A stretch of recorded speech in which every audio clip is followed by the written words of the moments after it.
இங்க என்ன நடக்குதுன்னு கொஞ்சம் சொல்றீங்களா? உங்களுக்கு இந்த பையனை தெரியுமா? உங்களுக்கு இவனோட ஏற்கனவே ரிலேஷன்ஷிப் இருந்திருந்தா எதுக்கு என் கூட கல்யாணத்துக்கு சம்மதம் சொன்னீங்க?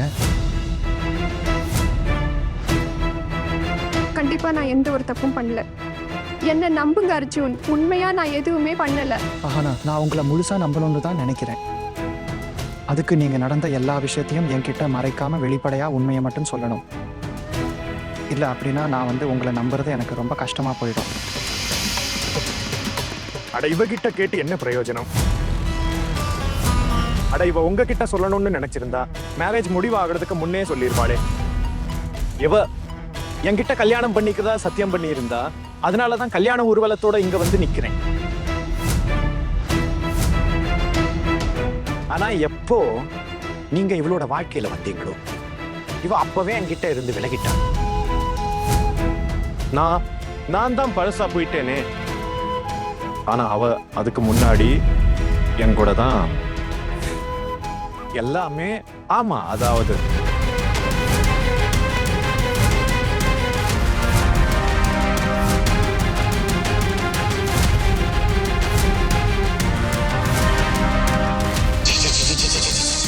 பெரியவங்க வேற இருக்காங்க. அதாவது நான் இங்க சொல்ல வந்தது என்னன்னா, வெறும் கல்யாணத்துக்கான சத்தியம் மட்டும் இல்ல, எங்களுக்குள்ள சொல்லறதுக்கு இன்னும் நிறைய இருந்தது.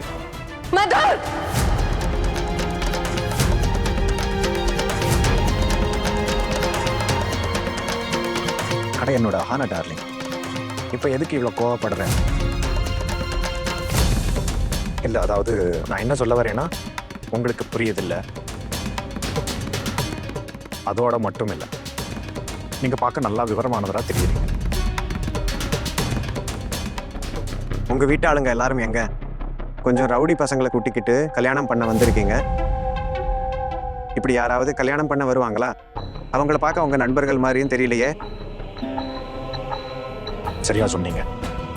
என் நண்பர்கள் இல்ல, இவங்க எல்லாரும் என் தம்பிங்க.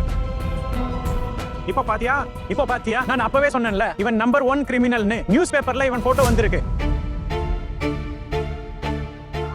நீங்க எல்லாரும் தயவு செஞ்சு ஒரு வாட்டி நான் சொல்றதை கேளுங்க ப்ளீஸ். என்ன பாருங்க, இந்த கல்யாணம் நடந்தாலும் நடக்கலனாலும் சரி, ஒரே ஒரு தடவை மட்டும் நான் என் பக்கம் இருக்கிற உண்மையை எல்லார் முன்னாடியும் சொல்ல விரும்புகிறேன்.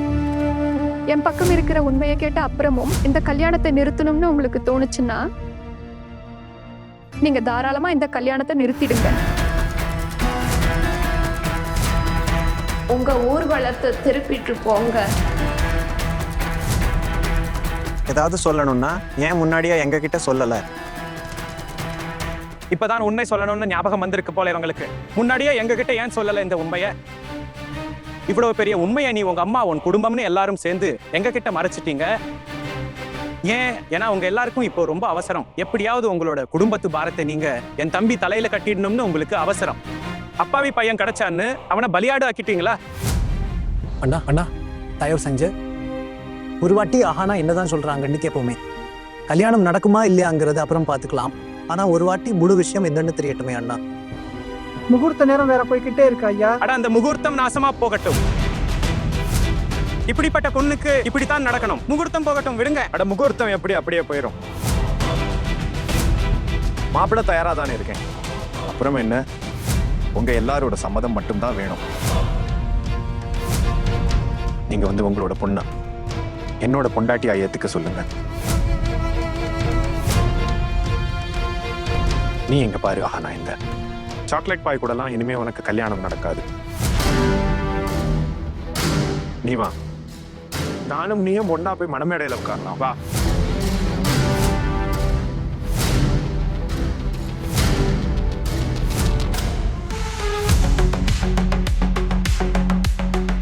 மதுர், ஜாக்கிரதை.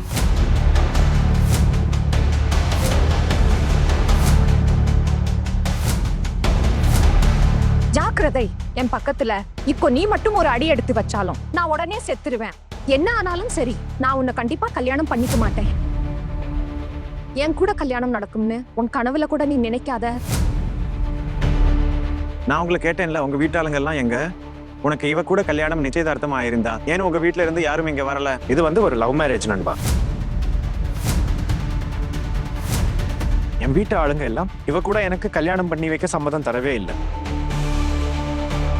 அதனால தான் இன்னைக்கு வேற வழி இல்லாம என் கூட என் நண்பர்கள் வந்து இருக்காங்க.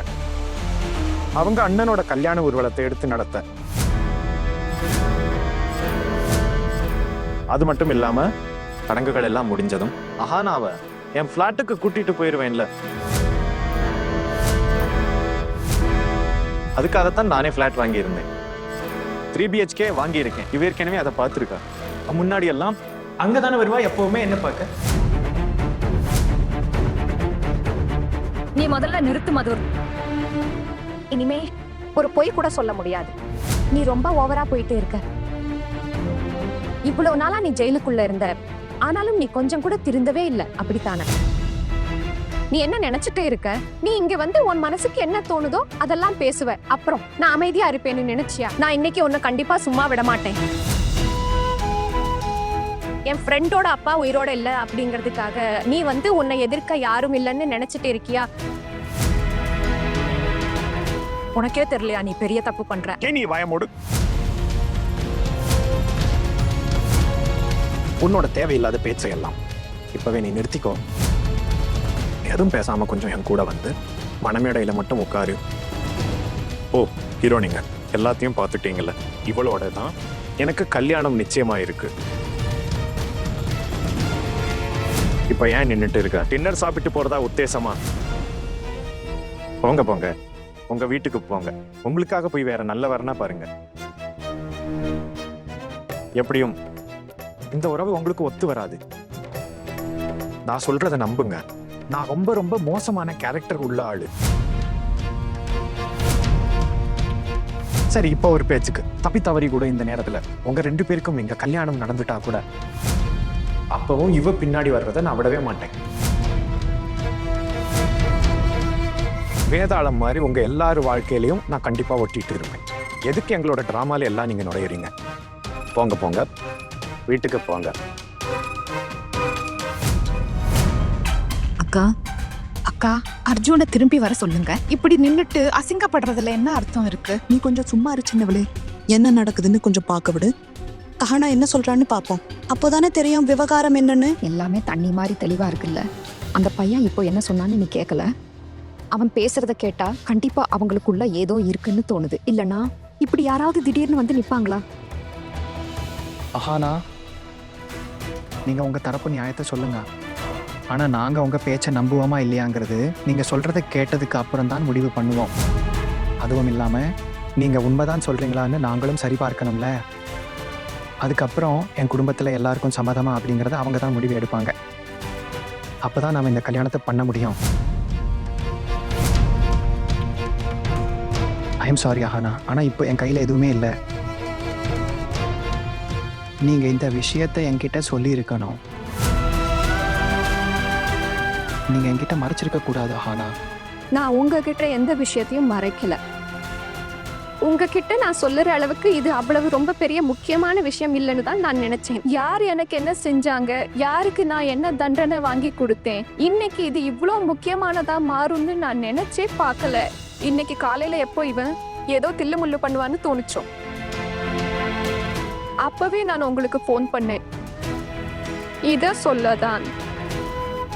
அப்போ நீங்க சொன்னீங்க 10 மணிக்கு ஃபோன் பண்றேன்னு. அப்புறம் பிறகு உங்க ஃபோன் வந்தப்ப பிஸியா இருந்ததுனால நம்மளால சரியா பேச முடியல. நான் என் சைட்ல இருந்து இந்த பிரச்சனையை முடிக்க முழுசா முயற்சி பண்ணேன்.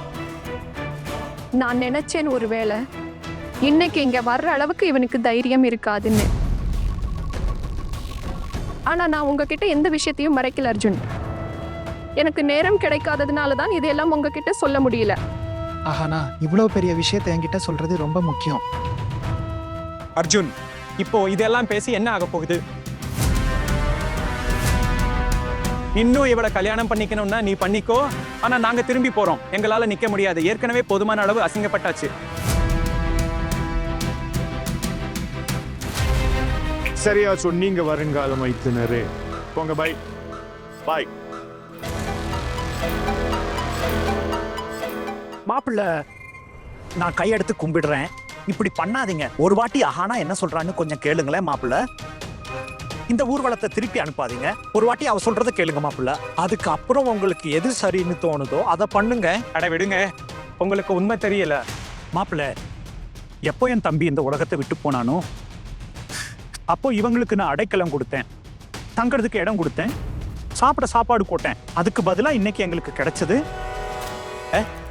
இந்த அவமானம். மாப்பிள்ளை, எங்களுக்கு உண்மையிலே எதுவும் தெரியாது, அதனால தான் சொல்றேன். ஒரு வாட்டி நீங்க அஹானா சொல்றதை கேளுங்க. உங்களுக்கு சரின்னு பட்டா கல்யாணம் பண்ணிக்கோங்க, இல்லைன்னா வேண்டாம். அவ சொல்றதையும் என்னன்னு ஒரு தடவை கேளுங்க.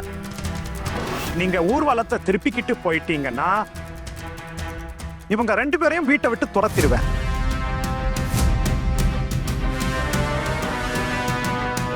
பொல்ட்டு அண்ணா ப்ளீஸ், நான் அஹானா சொல்றத முழுசா கேட்க விரும்புறேன்.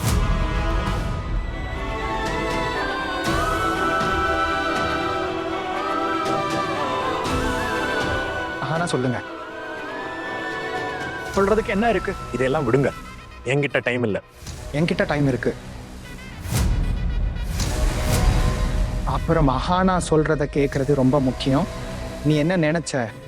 நீ இப்படி அலங்காரம் பண்ணிக்கிட்டு என் கல்யாணத்துக்கு வந்து என் வருங்கால மனைவி கிட்ட கல்யாணம் பண்றத பத்தி பேசுவ.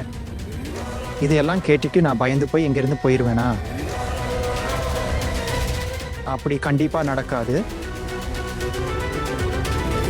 யாரை கல்யாணம் பண்றதுக்காக இவ்வளோ பெரிய பிரச்சனை நடந்திருக்கோ அவங்க சொல்றத கேட்கறது ரொம்ப அவசியம். அஹானா சொல்லுங்க, முழு விஷயத்தையும் சொல்லுங்க. 3 வருஷத்துக்கு முன்னாடி நடந்த விஷயம் இது. அப்ப எங்க அப்பாவும் உயிரோட இருந்தாரு. நான் காலேஜ் போக ஆரம்பிச்ச சமயம் அது. அப்போ இந்த மதுர் இவன் எனக்கு தொந்தரவு கொடுத்தான், என்னை கிண்டல் பண்ணான்.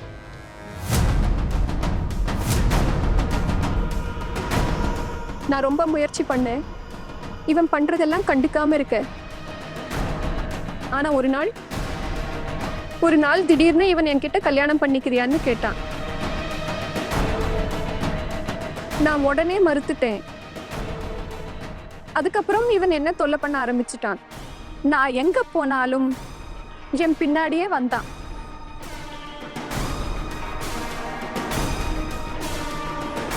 நான் யோசிச்சேன் அம்மா அப்பா கிட்ட இதை பத்தி சொல்லலாமான்னு. ஆனா அதுக்கு முன்னாடியே ஒரு நாள் திடீர்னு நான் என் ஃப்ரெண்ட்ஸ் கூட வெளியே போயிட்டு இருந்தப்போ இவன் என்ன துரத்த ஆரம்பிச்சான். இவனோட ரவுடி நண்பர்களோட சேர்ந்து அன்னைக்கு இவன் என்ன கடத்திட்டு போக முடிவு பண்ணிட்டான். ஆனா நானும் என் ஃப்ரெண்டும் நாங்க எப்படியோ அங்கிருந்து தப்பிச்சு வந்துட்டோம். ஒரு ஃப்ரெண்டோட அப்பா போலீஸா இருந்தாரு, கோபால் அங்கிள். என் ஃப்ரெண்டு என்ன அவ கூட கூட்டிக்கிட்டு போனா கோபால் அங்கிள் கிட்ட. அப்புறம் கோபால் அங்கிள் மூலமா நான் இவனுக்கு எதிராக கம்ப்ளைண்ட் கொடுத்தேன். அப்போ கோபால் அங்கிள் இவனை ஜெயிலுக்கு அனுப்புனாரு 3 வருஷத்துக்கு. அதுக்கு நடுவுல தான் எங்க அப்பாவும் இறந்துட்டாரு. அப்புறம் கோபால் அங்கிள் இப்போ இல்ல. நான் சொல்றதுல உங்களுக்கு நம்பிக்கை இல்லைன்னா நீங்க என் ஃப்ரெண்டு கிட்ட கேட்கலாம். அவ பெங்களூர்ல படிக்கிறா, அதனால என் கல்யாணத்துக்கு வர முடியல. ஆனா உங்களுக்கு என்ன கேட்கணுமோ நீங்க அவகிட்ட கேட்கலாம். அவ உங்களுக்கு எல்லாத்தையும் சொல்லிடுவா.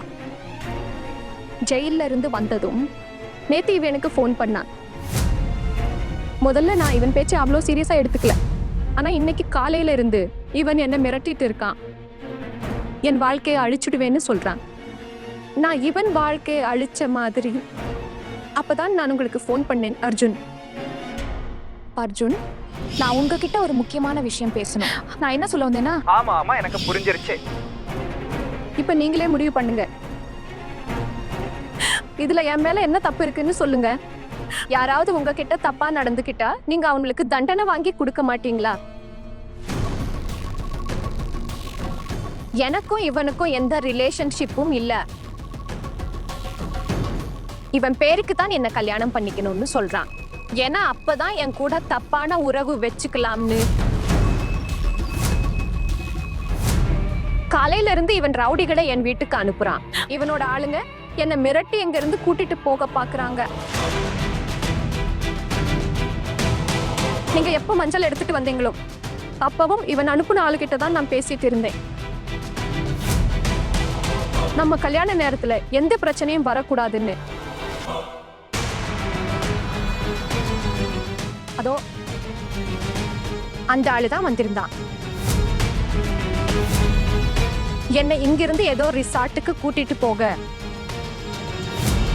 இவன் சொன்னா நான் ரிசார்ட்டுக்கு போய் இவன் கூட கொஞ்ச நேரம் செலவழிச்சா இவன் இன்னைக்கு கல்யாணத்துல வந்து இப்படி பிரச்சனை பண்ண மாட்டான்னு சொன்னான். நான் அப்படி ஏதாவது பண்ணியிருந்தா உங்களுக்கு தெரிஞ்சிருக்காது. ஆனா நான் அப்படி பண்ணல. ஏன்னா நான் அந்த மாதிரி பொண்ணு இல்ல. நான் இவனுக்கு எதிராக குரல் கொடுத்தேன். இவனோட மிரட்டலுக்கு நான் பயப்படல. இதுதான் நான் பண்ண தப்பா? நான் சொல்றதுல உங்களுக்கு இன்னும் கூட நம்பிக்கை இல்லைன்னா என் ஃப்ரெண்டுக்கு ஃபோன் பண்ணி கேளுங்க. இவனோட பழைய கேஸ் ஹிஸ்டரி எடுத்து பாருங்க. இவன் ஜெயிலுக்கு போனப்போ நியூஸ் பேப்பர்ல இவனை பத்தி வந்திருந்தது. இவன் என்னோட வாழ்க்கையை மட்டும் இல்ல, இன்னும் எத்தனையோ பொண்ணுங்க வாழ்க்கையை அழிச்சிருக்கான். ஆனா தண்டனை என்னாலதான் வாங்கி கொடுக்க முடிஞ்சது. கோபால் அங்கிள் இருந்ததுனால நியூஸ்ல என் பேரு வரல. அதுல என்ன போட்டிருந்ததுன்னா, யாரோ ஒரு பொண்ணு இந்த கிரிமினலை ஜெயிலுக்கு அனுப்புனான்னு. அந்த பொண்ணு நானே தான். தெரியல. இதையெல்லாம் தெரிஞ்சதுக்கு அப்புறம் நீங்க என்னை பத்தி என்ன நினைக்கிறீங்கன்னு. ஆனா எனக்கு இதுல எந்த வருத்தமும் இல்லை. என்னாலதான் இவன் இதுவரைக்கும் பண்ணதுக்கான தண்டனை கிடைச்சதுன்னு.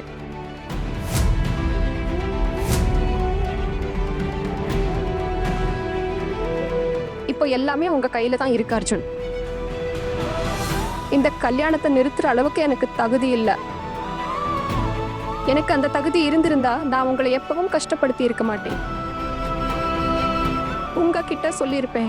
உங்க மனசுல கொஞ்சமாவது சந்தேகம் இருந்தா இந்த கல்யாணத்தை நிறுத்திடுங்கன்னு. ஆனா எங்க அம்மா வாழ்க்கை முழுக்க ரொம்ப கஷ்டப்பட்டிருக்காங்க, நிறைய தாங்கியிருக்காங்க. என்னால அவங்க இன்னும் கஷ்டப்பட வேண்டாம்னு நினைக்கிறேன். எங்க அம்மாவுக்காக, வேற யாருக்காகவும் இல்ல, எங்க அம்மாவுக்காக மட்டும்தான் நான் அவங்க முன்னாடி பிச்சை கேட்கிறேன் அர்ஜுன். நான் அவங்க முன்னாடி கையெடுத்து கும்பிடுறேன். ப்ளீஸ் இந்த கல்யாணத்தை நிறுத்தாதீங்க. ப்ளீஸ்.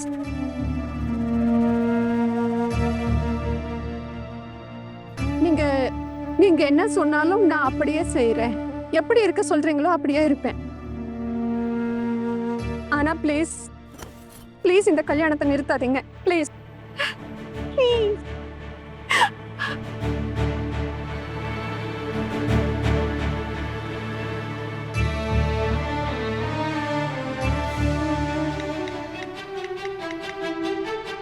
ஹலோ, போலீஸ் ஸ்டேஷனா? சார், நான் மாதவராய் பேசுறேன். சார், ஆக்சுவலி என் தங்கச்சிக்கு கல்யாணம் சார். இங்க மதுர் ஹால்தார்னு ஒரு ரவுடி தேவையில்லாம பிரச்சனை பண்றான் சார். என் தங்கச்சி கல்யாணம் நின்னுரும் சார். நீங்க ப்ளீஸ் சீக்கிரம் வாங்க. ஓகே சார், அட்ரஸ் எழுதிக்கோங்க. 24 தம்தம், கொல்கத்தா. நீங்க யாருக்கு ஃபோன் பண்ணீங்க? போலீஸ்கா? இங்க இப்படி ஒரு பிரச்சனை நடக்கும்போது போலீஸுக்கு தான் ஃபோன் பண்ணணும். ஆனா அந்த ரவுடியை பத்தி சொல்றது உண்மைதான்னு தோணுது. இந்த ரவுடி பண்ற அராஜகத்துக்கு நாம எதுக்கு தலைகுனியணும்? ஆனா எனக்கு என்ன தோணுதுன்னா, இதுக்கு அப்புறமும் இந்த குடும்பம் உங்க தங்கச்சி அவங்க வீட்டு மருமகளாக்க மாட்டாங்கன்னு. அமர் அண்ணா, போல்ட்டு அண்ணா, டுக்குன் அண்ணா, அப்புறம் சித்தப்பா, நீங்க தானே இந்த வீட்டு பெரியவங்க. இப்போ நீங்க சொல்லுங்க நான் என்ன பண்ணணும்னு.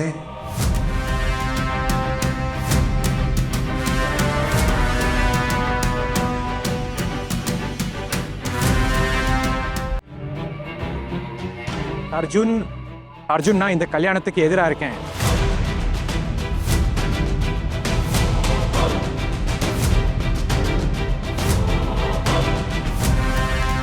அப்புறம் நீ என்ன பண்ணணுமோ பண்ணிக்கோ. நம்ம வீட்டு பெரிய மாமா நம்ம கூட இருக்காரு, அவர்கிட்ட கேளு. ஆனா நாங்க இந்த வம்புல மாட்டிக்க விரும்பலப்பா. இந்த சமூக விரோத ரவுடிங்க இன்னைக்கு இல்லைன்னா நாளைக்கு நம்ம வீட்டுக்கு வந்து என்ன பிரச்சனை பண்ணுவாங்களோ. எங்களுக்கு இதெல்லாம் வேண்டாம். நானும் இந்த கல்யாணத்தை கடுமையா எதுக்குறேன். அது வந்து உங்களுக்கு நம்பிக்கை இல்லைன்னா ஒரு வாட்டி அஹானாவோட ஃப்ரெண்டுக்கு ஃபோன் பண்ணி பாருங்க தயவு செஞ்சு. அவ உண்மையை சொல்றாளா இல்ல பொய்ய சொல்றாளான்னு அப்போ உங்களுக்கே தெரிஞ்சிடும். மதுசூதன் ஐயா, நீங்க உண்மையை சொல்றீங்களோ இல்ல பொய் சொல்றீங்களோ, நாங்க இந்த வம்புல மாட்டிக்க விரும்பல. அட நாங்க சம்பந்தம் பேசத்தாங்க வந்தோம், சண்டை போட வரல. ஊர்ல ஒன்றும் பொண்ணுங்களுக்கு பஞ்சம் இல்லை. எங்க பையனுக்கும் நிறைய பொண்ணுங்க கிடைப்பாங்க, அதுல பிரச்சனை இல்லை. ஊர்வலம் வரைக்கும் வந்திருந்தாலும் கூட இன்னும் கல்யாணம் ஆகலையே, அப்புறம் என்ன? இது எதுவோ நம்ம நல்ல நேரம், சரியான சமயத்துல எல்லாம் முன்னாடியே தெரிஞ்சிருச்சு. ரொம்ப சரியா சொன்ன அர்ஜுன். அர்ஜுன், இதான உங்க பேரு. எல்லாத்தையும் கேட்டுட்டீங்கல்ல, முடிவு எடுத்துட்டீங்கல்ல. இப்போ உங்க சொந்தக்காரங்களை கூட்டிக்கிட்டு அப்படியே இங்கிருந்து கிளம்பி போயிடுங்க. உண்மையிலேயே முகூர்த்தம் போயிட்டே இருக்கு. அர்ஜுன், ஒரு விஷயம் சொல்லவா? நீ இந்த பொண்ணை கல்யாணம் பண்ணியே ஆகணும்.